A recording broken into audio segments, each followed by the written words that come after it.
Good afternoon, everyone. Thanks for coming.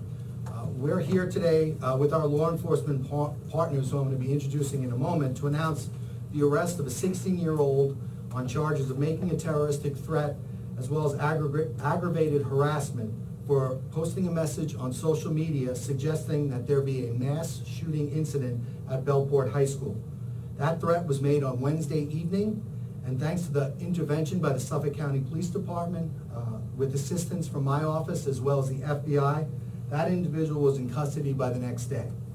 That 16-year-old is being arraigned today in the youth part. That arraignment hasn't occurred as of yet, and his name is not being disclosed due to his age. Thankfully, this incident appears to have been a terrible prank gone wrong, and the accused had no capacity or intention to act on the threat. And by that I mean the youth had no access to guns, nor did he have any intention to actually follow through on his threat. But nonetheless, I would like to thank Rodney Harrison and the Suffolk County Police Department for their timely intervention, their assistance, and the assistance of the FBI as well. And this incident underscores the fact that law enforcement takes these types of threats seriously, and the young man has been charged and has spent the night in jail.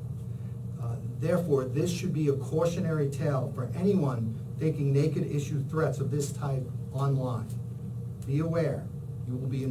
Your case will be investigated thoroughly, you will be found, and you will be prosecuted to the fullest extent of the law. This is not a joke.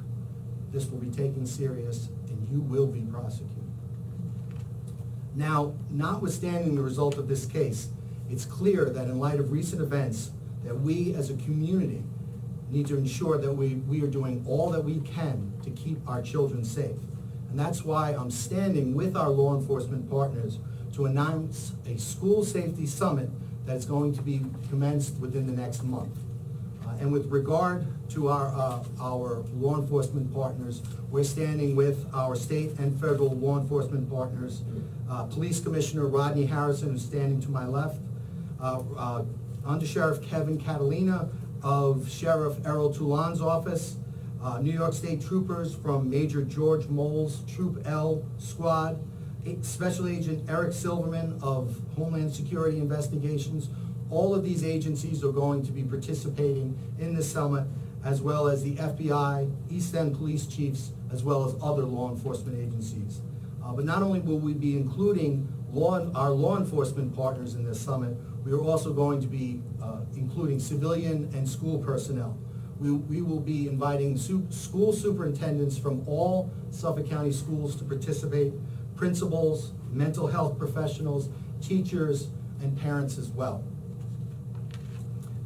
And again, although there is no immediate threat to public safety in Suffolk County, we must continue to be in contact with our law enforcement partners, and we must continue to monitor social media.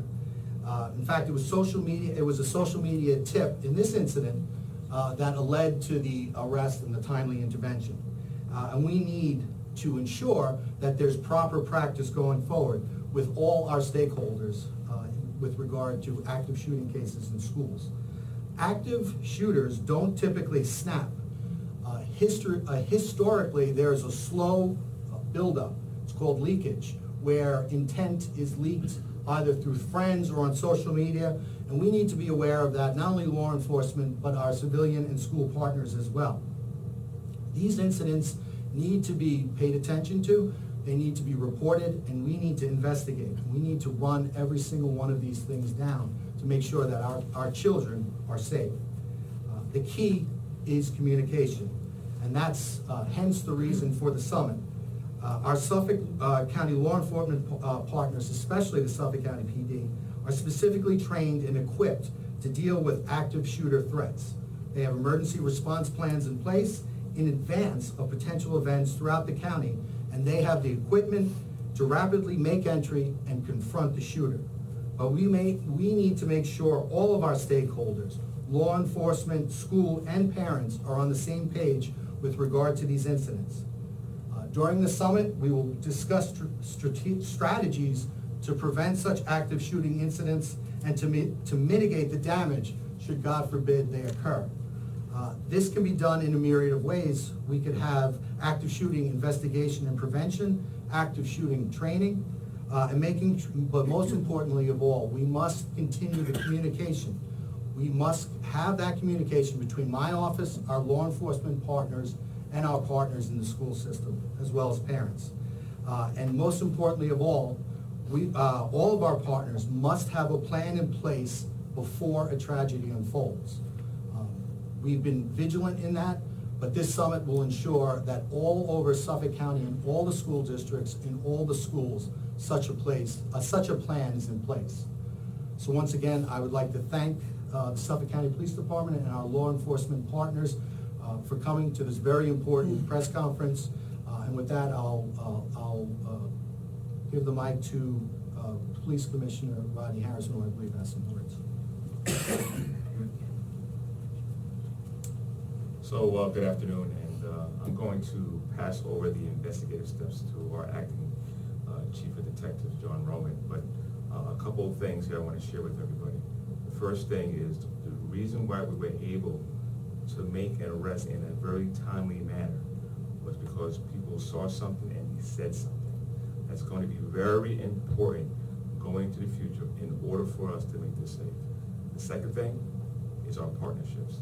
The FBI was involved, the District Attorney's Office was involved. It was a great teamwork effort in order to identify who our subject was and bring him into custody. With that being said, I'll bring it over to John Raymond to talk about the investigative steps to where we'll be able to get a quick arrest. Thanks.